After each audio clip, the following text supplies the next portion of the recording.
법요집을 반드시 갖고 오세요. 이게 그 법요집에서 필요한 부분을 여기저기 모아서 같이 48대원과 연결을 해야 됩니다. 우리가 지금 뭐 단순히 학과 공부가 하는 게 아니고 생명 전체를 보기 위해서 이 법요집 이게 뭐 이렇게 뭐 단순히 책으로만 낸 게 아니죠. 여러분들이 이렇게 법문 들으시라고 한 건데 이 제목을 얘기할 때 지금 지웠습니다만 나라고 하는 그러한 바탕에서 일어나는 것들을 뭐라고 표현하고 있냐? 이 옛날부터 이걸 비극이라 그래요. 나를 기준으로 살아갈 때 이건 비극이다. 비극이다 이거예요. 여러분들 인생이 희극이냐 비극이냐 그럴 때 자 셰익스피어의 뭐 4대 비극이 있죠. 뭐죠? 예? 우리 그 뭐 있잖아요. 리오 왕, 맥베스, 또 뭐야? 예? 햄릿, 로미오와 줄리엣, 그죠? 근데 그 가만 보면요, 그 네 가지만 그런 비극이에요? 인생 자체를 희극이냐 비극이냐 볼 때 그 판정은 누가 하냐면 나라는 자가 갖고 있는 결과에 맞으면 희극이라고, 그게 어긋나면 비극이라 그래요. 비극이라고. 여러분 오늘 예를 들어서 그 요즘 그 생로병사에서 이 비용고를 한참 등장시켰던 사람이 우리 연원보부예요. 그런데 연원보부가 오늘 오겠지 했는데 맞았어. 그럼 이건 뭐예요? 희극이에요. 인생은 너무 즐거워. 근데 오늘도 아파. 그러면 갑자기 비극이야. 기대치 입장에서 보면. 그 중에 하나만 예를 들면 제가 다른 자리에서도 강조했습니다만 그 4대 비극으로 나오는 장면 중에 로미오와 줄리엣을 비극이라 그럴 때 제가 그 예전에 방송할 때 그 극작가가 한 얘기예요. 그게 지금도 너무 재밌어서 그걸 가끔 제가 예를 하게 되는데 로미오와 줄리엣을 비극이라고 하는 기본은 뭐예요? 막 좋아하는 사람들이 그 우리 결혼을 약속하고 하다가 죽었죠. 결혼도 못 해보고. 그래서 비극이라는 거 아니에요. 그 작가 얘기는 걸작이에요. 아니래. 결혼을 시켰어야 된대. 그래서 인생이 얼마나 진짜 비극인지를 맛보게 했어야 된대. 난 그 말이 두고두고 안 잊혀져요. 결혼하기 전에 미리 헤어진 게 그게 비극이냐. 결혼해. 그러니까 이거 마치 결혼은 비극이라는 전제를 깔고 보는 거예요. 삶이 어떻게 결국은 해석의 입장인데 나라는 자의 입장에서는 내 범주 안에서 있어서는 건 사실은 가다가 보면 마침내 한계를 맞을까요? 못 맞을까요? 끝내는 맞겠죠. 여러분 보세요. 요즘도 맨날 뉴스에 나오는 게 뭐예요? 건불 10년이고 화무 11홍이에요. 그렇잖아요. 예? 권세가가 갑자기 낙마해. 그러다가 뭐 꽃이 피어서 화무 11홍 봄꽃이 필 거 아닙니까? 그럼 며칠 가요? 금방 지잖아요. 그 옛날부터 건불 10년이요 화무 11홍이라 뭐 이런 얘기들 나오는 얘기가 항상 하는 게 없기 때문에 나는 불안해요. 나는. 그래서 이 나가 불안한 것을 펼쳐봅시다. 자, 제일 먼저 여기 부분을 좀 읽어야지 얘기가 될 것 같으니까 대표적으로 이때 인도에서 가장 강국 중에 한 나라가 왕사성입니다. 네, 왕사성을 비유한다면 요즘에 세계 강국의 예를 들면 3대 강국 친다면 이제 예를 들면 미국, 중국, 러시아 이렇게 치겠죠 보통. 그러면 이런 정도의 강국이에요. 쬐끄만 나라가 아니에요. 카필라성 같은 쬐끄만 얘기가 아니고 엄청난 나라인데 이 나라에서 일어난 사건을 가지고서 우리에게 던지는 메시지는 사뭇 강하다. 자, 그 부분을 두 문단만 먼저 읽어보겠습니다. 그러니까 첫 문단 에서 그 밑에 7줄이죠. 7줄. 성신보부님 읽어주시죠. 마이크가 그럼 원행보부님 읽으셔야겠네요. 오늘은. 예. 그때 왕사성에 한 기자가 있었는데 아사세가 제발달다라는 나쁜 친구의 고임에 빠져 그 왕이 이사라 왕을 잡아 율법적으로 된 감옥에 감금하고 신하들에게 명령하여 한 사람도 들어가지 못하게 했다. 그런데 나라의 대부인인 위제이가 왕을 공경하여 깨끗이 목욕하고 꿀에 밀가루와 우유를 반죽하여 몸에 바르고 영락 구슬 속에 포도주를 담아서 남몰래 왕에게 올렸다. 야, 여기서 이제 그 등장인물이 다 여기까지는 등장인물이 필요해서 제가 읽자고 한 거예요. 다 읽을 시간이 안 돼요. 여러분들한테 좀 과제 드리겠습니다만은 이 비극이라는 입장에서 볼 때 제일 먼저 여기 자 거기 그대로 첫 문단에 나오는 빈비사라가 등장했죠. 그죠? 빈비사라가 등장했고 끝에 문단에 위제이가 등장했어요. 여기 부부예요. 위제이. 두 사람은 부부고. 자 중간에 제바달다가 등장했죠. 제바달다. 가로치고 조달이라 그랬죠. 이건 중국에서 뜻을 번역한 거예요. 뜻을. 예를 들어서 우리 박법우님 계시잖아요. 예를 들면 박법우님을 영어로 번역하면 뭐라 그럴까요? 핸섬 가이 뭐 이렇게. 예를 들어서 이 뜻입니다. 뜻. 예? 뜻이에요. 좀 이따 같이 보겠습니다. 그러니까 제바달다가 있고 세 번째 아사세가 있어요. 이게 48대원 끝날 때까지 머부님들 머리에 항상 요걸 기억하시라고 오늘 제가 요즘 얘기하는 스토리텔링을 한번 하겠습니다. 왜 그러냐면 지금 요 왕사성의 비극이라고 하는 문단을 그대로 기록한 경전인 관무량수경이라는 경전이에요. 관무량수경.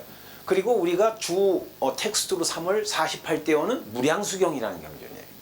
사실은 다른 내용이 아니고 어떻게 표현하느냐 문제예요. 우리의 무한생명, 무한광명인 자리를 어떻게 보느냐인데 이 얘기체로 나오는 이 왕사성의 비극은 관무량수경이 서품에 해당합니다. 그러니까 서막이죠. 오페라로 얘기하면 쫙 무대가 열리잖아요. 그럴 때 나오는 대목이 여기 장면입니다. 그래서 요 도움이 필요해서 여기 피자고 한 거예요. 그리고 지금부터 얘기하는 것은 관무량수경, 무량수경에서만 등장하는 게 아니라 한 5, 6개 경전을 합쳐서 제가 얘기할 수밖에 없어요. 조금 이렇게 경우마다 누구를 주연으로 쓰느냐에 따라서 다르죠. 연극도. 그렇지 않습니까? 그 모든 걸 합쳐야지만 이 비극의 전체 전모가 드러나요. 그래서 그 배경까지 제가 말씀드릴까 하는 겁니다. 이 왕사성이라고 하는 거대한 제국이죠. 제국에서 비극이 싹트게 된 것은 시작은 어떻게 되느냐? 여기서부터 시작입니다. 빈비사. 근데 여기서부터는 할 수도 없는 것이 또 제바달다도 있고 각자 입장에서 보면 다 자기 기준에서 원인이 시작이 돼요. 자, 빈비사라와 위제이 얘기하면 여기 캐릭터를 얘기해야 됩니다. 빈비사라는 사람은 어떤 사람이냐? 이 왕사성의 제국을 읽었던 요즘의 황제 같은 사람이에요. 대단한 사람인데 이 빈비사라가 정복군주였습니다. 여러분들 정복군주라는 것은요 약소국을 쳐가지고 나라를 넓히는 거죠. 그 딴 나라 걸 뺏어오는 겁니다. 그러면 전쟁을 벌였다는 얘기인데 전쟁을 벌이면 그 약소국 백성들이 얼마나 고난 속에 있을까요? 하지만 다 빼서 대단히 포악했던 사람이에요. 젊어서는 엄청 포악했고 권력욕이 아주 강했던 사람입니다. 근데 나이가 이제 청년, 중년으로 접어드는데 이 사람의 근심이 새깁니다. 무슨 근심이냐? 여러분 권력이 있거나 금력이 뭔가 힘을 갖고 있다는 사람들은 반드시 바라는 게 뭐가 있을까요? 후세입니다. 남자. 네? 그러니까 아들을 바라요. 여기서 아들을 바래. 뭐 요즘이야 뭐 일부러 딸 바라는 사람 많지만 딸이든 아들이든 관계없이 내 후사를 이어갈, 내가 죽어도 내 금력과 내 재력 권력을 이어갈 내 자식이 있어야 되겠다 그랬어요. 근데 나이는 자꾸 들어가는데 이 후사가 없는 거예요. 후사가 없어요.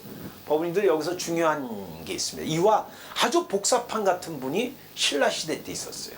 우리 역사에 누구냐면 8세기 중엽에 경도광이라는 사람이 있었습니다. 경도광. 이 경도광이라는 사람을 먼저 봐야지 여기가 이해하기가 쉬워요. 이 경도광이라는 사람은 고구려 백제 신라 삼국이 이게 열강이 이렇게 투쟁을 하다가 신라가 통일되잖아요. 통일되고 나면요 전쟁이 끝나고 나면 항상 무슨 문제가 나면요 전쟁을 했던 사람들이 내 공을 인정해 달라고 인정이 안 받을 때는 어떻게 반란을 일으켜요. 하고 시끄러웠어요. 참 통일 신라 되고 나서요 나라가 그렇게 안정된 게 아니에요. 시끄러웠어. 당나라는 이걸 먹으려 그러지. 하여튼 그렇게 시끄러운 것을 전체를 일거에 제압한 사람이 경도광이에요. 그 경도광은 대단히 싸움도 잘하고 겉모술수 농하고 다시 요즘 얘기하면 이 전제군주로서의 모든 것을 다 갖춘 사람이에요. 힘이 있어요. 이 사람 힘이 있어요. 자, 근데 이 경동왕도 빈비사랑 비슷해요. 경동왕이 나이를 먹어갑니다. 그런데 후사가 없어요. 후사가 없어요. 후사가 없다 보니까 이 후사를 낳게 해달라는 기도를 하게 되죠. 그런데 어느 날 이 후사가, 그러니까 자기 부인이, 자기 원래 부인이 애 못 낳는다고 내쫓았어요. 내쫓았다가 닭이 또 다른 부인을 해갖고, 하여튼 애 잘 낳기 위해서 여자를 얼마든지 하는 이런 분인데, 그래갖고 그 분이 이제 애를 가졌어. 그래갖고 이제 애를 갖고 나니까 경동왕은 궁금한 거예요. 자, 보세요. 여기서 이제 한 코드가 나옵니다. 점을 보는 거예요. 점. 유명한 점사를 데려다가 내 아들이 어떤 운명을 갖고 태어날지를 점을 쳐라. 이렇게 된 거예요. 그 점 보는 사람이 얼마나 무서울까요? 여러분, 이 경동왕이라는 사람은 포악해요. 아주. 말 잘못하면 죽여버려. 그래서 이 점 보는 사람이 근데 딱 점을 보니까 자기가 봐서는 쪽집게야. 다 알아. 근데 말을 못해요. 어떤 말을 해도 안 죽일 테니까 얘기해라. 그래서 이 사람이 뭐라 그랬냐면, 점 보는 사람이 경동왕한테 당신에게는 아들복이 없고 딸복밖에 없습니다. 태어날 아이가 딸입니다. 이거예요. 경동왕은요 무조건 고추 달고 와야 돼. 딸이라는 거예요. 딸이라는 소리를 듣고 나서 그래? 그럼 딸을 아들로 바꾸면 되지. 네, 그래가지고 여기다가 억지 기도를 시킵니다. 네, 억지 기도를 시켜요. 억지 기도 시킬 때 안타깝게도 그때 당대 제일 큰 스님이 등장을 해요. 그 도구가 되는 분이. 그게 삼국유사에서는 표훈이라는 분으로 기록이 나옵니다. 표훈. 표훈이라는 분이 누구냐? 의상대사의 제자인데 신라에 10성이 있어요. 10분의 성인이 계신데 그 정도의 반열에 들 정도의 위대한 분으로 기록됩니다만은 이분한테 기도를 시켜요. 내 아들 낳게 해달라고. 여러분, 이게요, 아들 낳게 해달라는 기도를 한다면 이제 이게 불교예요, 아니에요? 이미 원칙에서 얻어나요. 그래서 그 불교가 망하는 거예요. 그럼 불교가 아니야. 이름만 불교지. 결과를 앞세웠잖아요. 그죠? 바람직해 보이는 아들이라는 결과를 앞세우면 아까 얘기를 다 머리에 두세요. 나를 앞세우게 되면 그건 지옥이라니까요. 그래서 기도를 했는데 하여튼 간에, 자, 여기서 주안점은 이제 요 얘기를 해야 되니까, 간에 하늘과 교통을 해. 이분은 어느 정도 도력이 높으냐? 천재와 소통을 할 정도의 도력이 높았대. 그래서 천재한테 우리 왕이 아들을 바라니 이 여자아이한테 고추를 달아다오. 그랬더니 천재가 고추 달아줄 테니까 이제는 나하고 교통하지 마. 너는 스님도 아니야. 이렇게 된 거예요. 아시겠어요? 이제 이게 삼국유사의 기록인데, 아무튼 결과는 어떻게 되느냐? 여자였던 애가 남자가 됐대요. 여자였던 애가. 그 연실법은 남자로 태어날 거 귀찮아서 뛰고 나오셨잖아요. 그쵸? 그 여기는 귀찮은 걸 달고 나왔어. 자, 어떻게 뛰고 나와야 될 애가 달고 나왔단 말이에요. 그래가지고 그대로 나온 거 보면 애가 태어나자마자 이 아이는 이제 왕이 될 팔자죠. 와, 아들이니까 왕이 될 팔자인데 이 아이는 어릴 때부터 치마 입기를 좋아하고 여자애들하고 공놀이 좋아하고 모든 행동이 화장하는 거 좋아하고 여자의 행동을 했다는 거예요. 그 왕이 비운의 왕 해공왕이에요. 이건 역사에 그대로 나온 거예요. 해공왕이라는 사람이 아주 어릴 때부터 유약해. 아들이 돼서는 안 되는데 그런데 딸 같았다. 자, 그래가지고 이제 아무튼 경동왕은 자기 후사가 있으니까 좋았겠죠. 이건 자기 기준이에요. 저는 요 코드를 중시하시라는 거예요. 나한테 아들이 있으면 좋겠다 그러는데 그 아들이 얼마나 불행해질지는 생각도 못한 거예요. 딸 노릇해야 될 아이가 아들 노릇하려니 얼마나 힘겨웠겠어요. 나중에 외삼촌한테 죽어요. 외삼촌이 죽여버려요. 그리고 자기가 김양상이라고 하는 사람인데, 김양상이라는 사람이요 외삼촌인데 죽여버려요. 자기 조카가 왕감이 아니라고. 아시겠어요? 옛날 권력자들은 그렇잖아요. 부태타 해서 불행해요. 자, 요건 참고로 이건 역사에서 너무 많이 벌어지는데 우리나라에서 있었던 사건이고, 지금 빈비사라는요 이러한 것의 아주 대표 모델이 됩니다. 빈비사라는 자기 아들이 필요해 라고 했는데, 자, 이렇게 됩니다. 위제이라는 부인하고 뭐 생각같이 아들이 돼요. 근데 어느 날 아무튼 봐도 태기가 있는 거예요. 태기가 딱 보니까 애를 가졌다. 그러고서 이 사람도 또한 인도 최고의 점술사를 부른 거예요. 여러분, 점 보는 사람들이 반드시 걸려드는 게 이 부분이에요. 점을 보러 갔습니다. 불렀어요. 너 점을 봐라. 딱 그러는데 이 뭡니까? 이 점사도 말을 못하는 거예요. 빈비사랑하는 거예요. 우리 애가 어떠냐? 말을 못해. 왜? 이 사람이 인도 최고의 운명 감정가란 말이에요. 그러니까 그 아이가 태어나서 어떻게 살지를 안 돼요. 이렇게 쪽집게 쫓아가는 사람들이 있잖아요. 믿거나 말거나 다 알아, 이 사람은. 말을 못해. 그때 왕이 그래요. 너 죽이지 않을 테니, 똑같아요, 경동왕. 죽이지 않을 테니 있는 대로 얘기해봐라. 그랬더니 빈비사라에게 그 점술사가 이렇게 얘기합니다. 당신의 아들은 운명을 타고내야 하는데 자기 아버지를 죽일 운명을 갖고 있다. 그 얘기는 누구예요? 누가 죽는다는 거예요? 빈비사라가. 아니, 생각해보세요. 내가 아들을 바라는 것은 내 부귀 영화를 영원토록 누리고 싶은 거 아니에요? 근데 나를 죽일 놈이 태어난다니 빈비사라가 뿔따구가 날만하죠. 그죠? 이런 걸 왜 봐? 이런 점을.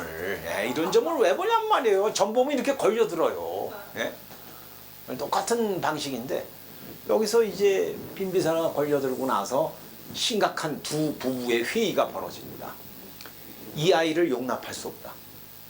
날 죽이러 태어난다. 이건 그대로 100% 믿는 사람들이에요. 예? 그럼 어떻게 되느냐? 이 아이를 태어나자마자 죽여라. 가차 없어요. 아니, 나를 죽이겠다는데 아들도 안 보여요. 날 죽인다는데 죽여라. 이렇게 두 부부가 합니다. 자, 그럼 여기서 또 반전을 합니다. 제가 이런 일이 벌어지는 것은 결과과의 원인일까요? 자, 그러니까 아버지를 죽일 운명을 갖고 태어난 아이는, 태어날 아이죠, 아직은. 태어날 아이는 그 자체가 원인일까요? 또 다른 원인의 결과일까요? 그렇죠. 그것도 또한 또 다른 원인의 결과예요. 그래서 그 원인을 또 추적합니다. 그것이 알고 싶다가 되네, 여기서. 자, 거기서 또 원인을 추구해야 돼. 아니, 그렇게 아버지를 죽일 운명을 갖고 태어나는 그 아들은 왜 이런 운명을 갖고 있을까? 이게 본인들이 저지른 그대로예요. 빈비사라와 위제이는 그 애를 잉태하기 전에 애를 가져야 되겠다는 일념하에, 그런 부모를 나쁘다고는 할 수 없지만 중요한 것은 아주 목적격이 있죠. 아들은 반드시 필요하다. 있어야 되겠다. 그랬단 말이에요.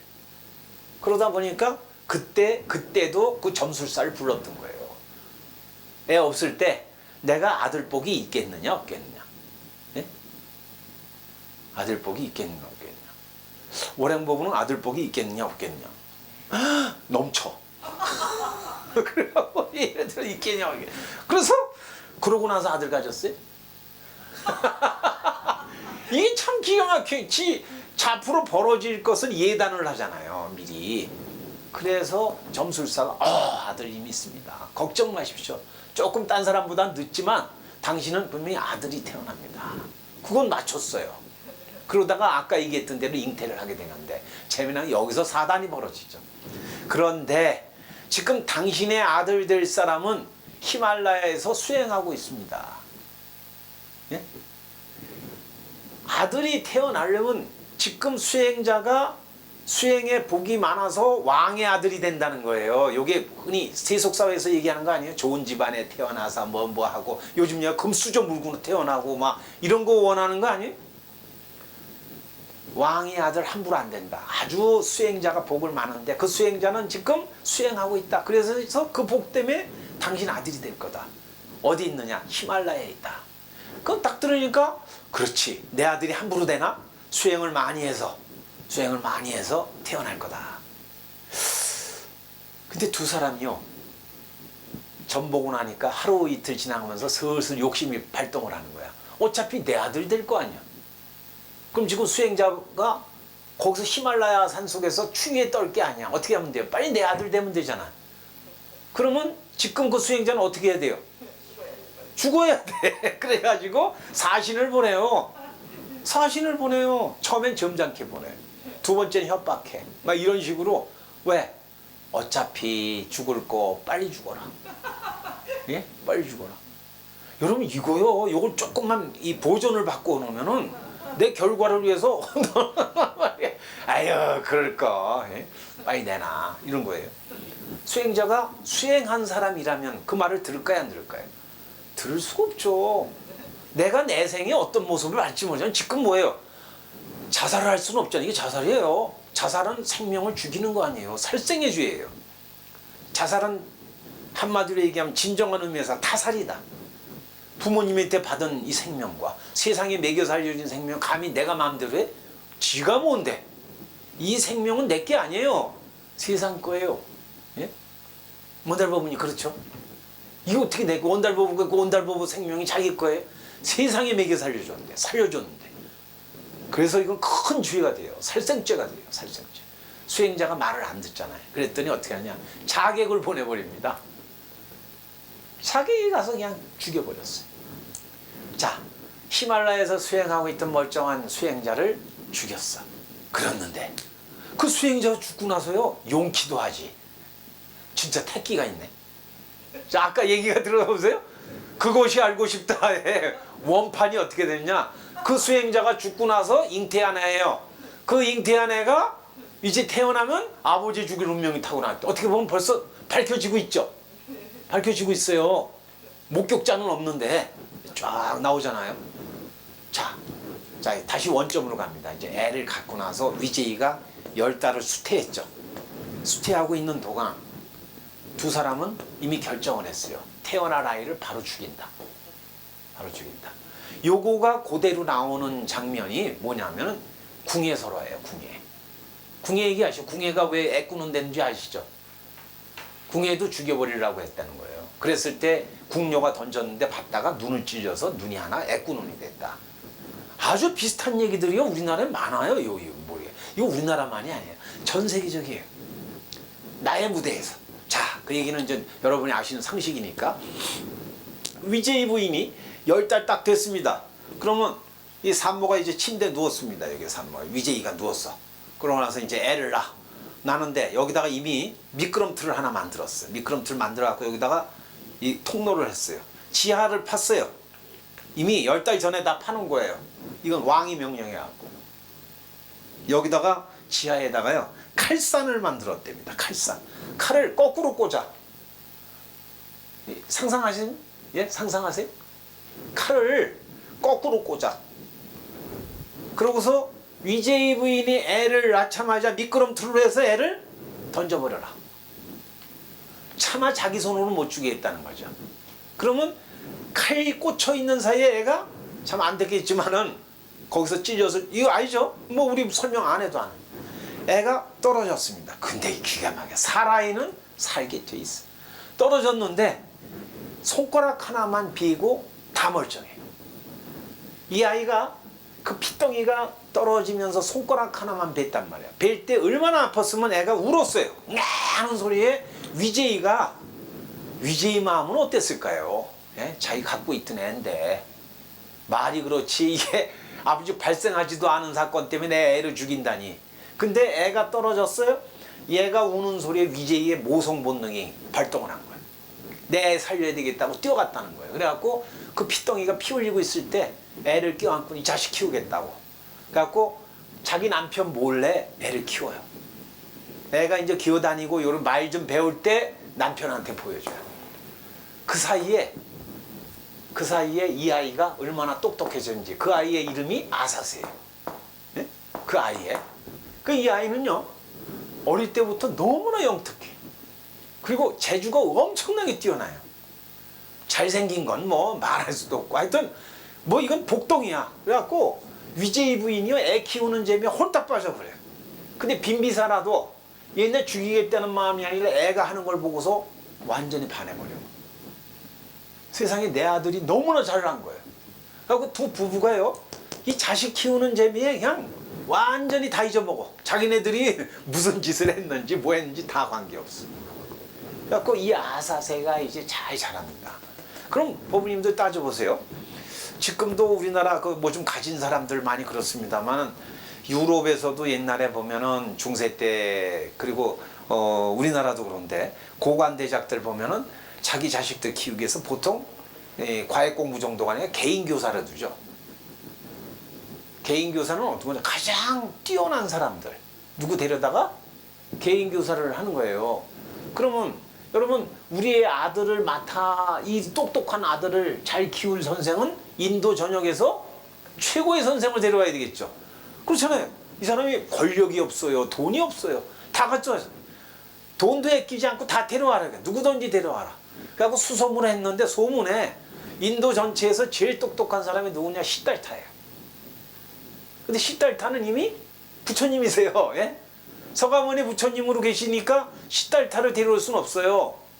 그때 누구냐? 그럼 대안이지만 진짜 똑똑한 사람이 있다. 그게 제바달타예요. 제바달타.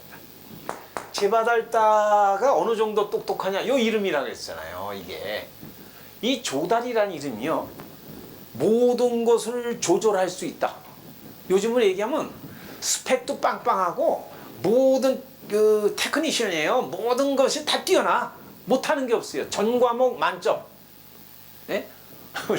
그리고 어디 가도 뭐 체육이면 체육, 미술이면 미술 못하는 게 없는 사람이에요. 이 사람은 너무 뛰어나요. 그래서 이 조달이 모든 것에 요즘 달인이란 프로 있잖아요. 달인, 이 사람 달인이야. 모든 그 있잖아 세상에 그 갖고 있는 스펙 자체에 다 달인의 경지에 같아. 그래서 조달이라고 그래. 조달. 요즘 세상에 이 조달이 좋아하지 않아요? 야 쟤는 말이야 공부도 잘하고 운동도 잘하고 말이야 쟤는 요리도 잘하고 뭐 이런 얘기 하잖아요. 다 뛰어난 사람. 뛰어난 사람을 가리기 위해서 우리는 성적순으로 뽑잖아요. 그래서 국정농단 하는 사람들 보면 그 성적순 아니에요? 성적이 뛰어났어. 뛰어나갖고 그 사람들은 고시 패스도 빨리 했어. 근데 하는 짓이 인성이라는 건 하도 기가 막히잖아요. 예? 다시 얘기하면 이런 재주가 뛰어난데 대표적 표상인물이 제바달타입니다. 그래서 여기서 나온 말이 우리 어르신들이 조다리는 그 학과 공부도 잘하고 사회적인 어떤 뭐랄까 재주도 뛰어나지만은 사실은 이 사람이 하고 있는 것이 전혀 생명 자체는 반대로 간다. 그래갖고 여기서 나온 말이 있어요. 조다리에서 나온 말이 쪼다예요. 쪼다예요. 그래서 우리도 그러죠. 이 쪼다 같은 놈, 조다리 같은 놈, 예? 제바달타 같은 놈 이런 소리예요. 그러니까 이 얘기는 쪼다 같다 그러면 우린 공부 못하는 애 생각하잖아요. 그게 아니에요. 다 갖고 있는데 생명 그 자체는 모르는 바보 같은 놈. 지식은 뛰어난데 기술도 뛰어난데 지혜가 없어. 이거예요. 지혜가 없어. 이게 쪼다예요. 우리 조상들이요. 참 불교를 제대로 공부하신 분들.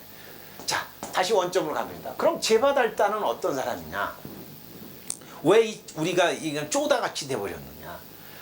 제바달타는 아까 제가 말씀드렸다시피 인도 전역에서 시달타 다음으로 일어났다. 이 소리는 이 사람은 딴 사람이 이 사람을 뭐라고 평가한 게 스스로 항상 이인자가 되는 거예요. 학교에서 그 여러분들 그 보면은 우리 그 뭐 성신법부님하고 두 분은 누가 성적이 높았어요? 몰라요? 서로 1등했어. 우리 이런 거 있잖아요. 학교 성적이 어떻다 그러면 1등이 있다. 누가 1등이 있다 그러면 반드시 그 다음이 2등이 있죠. 그럼 2등과 3등은요. 3등은 2등보다 행복해요. 근데 2등은 1등 때문에 항상 불행해. 그래서 전교에서 제일 편안한 사람이 누구예요? 전교 꼴등. 걱정 근심이 없어요. 근데 이게 올라가면 올라갈수록 걱정이 쌓여. 이게 되게 재밌어요. 행복의 지수는 이게 거꾸로 가. 그래갖고 1등은 1등에서 떨어지지 않으려고 힘들지만 진짜 저기 한 건 2등이에요. 2등의 스트레스는 엄청나거든요. 1등을 바라보면 내가 저놈보다 뭘 못해. 근데 항상 이거에 대한 게 있는데 제바달타가 대표적인 사람이에요. 뭐를 해도 시달타한테 졌다는 거예요. 그게 이제 부처님 일대기에 나오죠. 그러니까 뭐 다시 얘기하면 시달타가 더 뛰어나니까 위대하다 이런 얘기가 아니라 제바달타를 얘기하기 위해서 그 얘기가 나온 건데 제바달타는 요즘으로 얘기하면 열등감의 아주 쩔어버린 사람이에요. 남들 보기엔 무지하게 뛰어난 사람이죠. 2등, 아무나 2등이에요. 그 2등도 대단한 사람인데 이 사람은 1등을 쳐다보고 열등감이 어쩔 줄 모르는 사람이에요. 그 얘기는 열등감이 심하다 보면 뭐가 냐면 적개심이 와요. 저거 죽여버려? 없애버려? 저 인간만 없으면 내가 1등 할 때. 이렇게 되죠. 자기가 누리는 것보다 부족한 쪽을 따지네? 그래갖고 제받을 때는 복수의 칼을 갈아요. 이 사람이 얼마나 무서운 사람이냐. 서가모니 부처님과의 관계가 사촌간이에요. 네? 사촌간인데 사촌간에 아까 얘기했더니 경쟁에서 다 졌단 말이에요. 자기 딴에. 그런데 나중에 안 되니까 여러분 사촌형의 제자로 들어가. 부처님의 제자로 들어가요 한때. 왜? 교단을 망가뜨리려고. 제자로 들어가서 얼마나 이 사람이 심지가 무섭냐면 복수하려고 교단을 망가뜨릴 궁리만 해. 사람들이 이간질을 해요. 그래 부처님 모함하고. 이제 이게 경전에 곳곳에 많이 나와요. 그 능력이 있다 보니까 사람들 파당도 만들고 없는 말 만들어서 누구한테 핀치에 몰기도 하고 이런 일을 많이 벌이는데 그래도 교단이 끄떡을 안 했단 말이에요. 그러니까 어떻게 되느냐? 제바달단은 서가모니 부처님의 교세가 점점 커지면 커질수록 사람이 대중에 모여들죠. 여러분 가만히 보세요. 혼자서 부처님이 정진하시고 5분 교진여등 오비구가 있을 때는 사람들 대중이라고 그럴 수 없잖아요. 몇 사람이 있으니까. 근데 수십 명, 수백 명, 수천 명이 돼요. 그러면 사람이 많이 모이면 반드시 필요한 게 뭐예요? 돈이에요, 돈. 돈이 목적이 아니라 물적 자원이 들어가야죠. 물적 자원. 예를 들어서 여기 전기가 우리 지금 여기 경전을 보려면은 전기 틀어야 되잖아요. 그럼 이거 전기값 누가 내요? 전기값. 법부님들이 공양 올리는 걸로 해서 이렇게 같이 우리 다시 또 이렇게 움직이잖아요. 그렇잖아요? 우리 책은 어떻게 냈어요? 뭐 누가 공짜로 줬어요? 우리가 책 내는 값을 우리가 비용을 부담했을 거 아니에요. 이와 같이 그 자체가 목적이 아니라 어떤 것이 현상적으로 등장하기 위해서는 경제적 토대가 필요한 거죠. 이때 불교 교단은요. 경제적 토대가 점점 공고해집니다. 왜 사람이 많아질수록 보시자들이 늘어나. 보시자들이 늘어나는데 그 중에서 가장 보시를 혁격하게 교단을 움직이는데 상당한 양을 댔던 사람들이 이 두 부부예요. 원래는 위제이 부인이 먼저 법회에 나와서 법문을 들었어요. 그러다가 이제 빈비사라 왕도 나이가 먹어가면서 위제이 부인을 보고서 나도 법회에 나왔는데 두 분이 다 법회에 나와서 법문을 공부하고 있던 분들이에요. 그러니까 이분들은 이쪽에 불교 교단에 와서는 구체적인 공양자가 되는 거죠. 공양자가 돼요. 제바달다가 여기에 주목한 거예요. 자, 그러면은 빈비사라와 위제이의 공양물을 끊게 하면은 교단이 아마 목줄을 잴 수 있을 거다. 여러분, 이 상식적으로 그런 거 아니에요. 딱 있다가 여러분들이 미보보부가 공양을 안 올려. 우리 법회가 힘들어. 그죠? 우리가 이따 볼까요? 우리가 이따가 그게 목적이 아닌데 우리들 스스로가 갖고 있을 때 모든 것 어떤 물적 토대라고 그러지 않습니까? 물적 토대가 흔들리게 되면 어쩌다가 정신적인 것도 마치 상대화시킬 때가 있잖아요.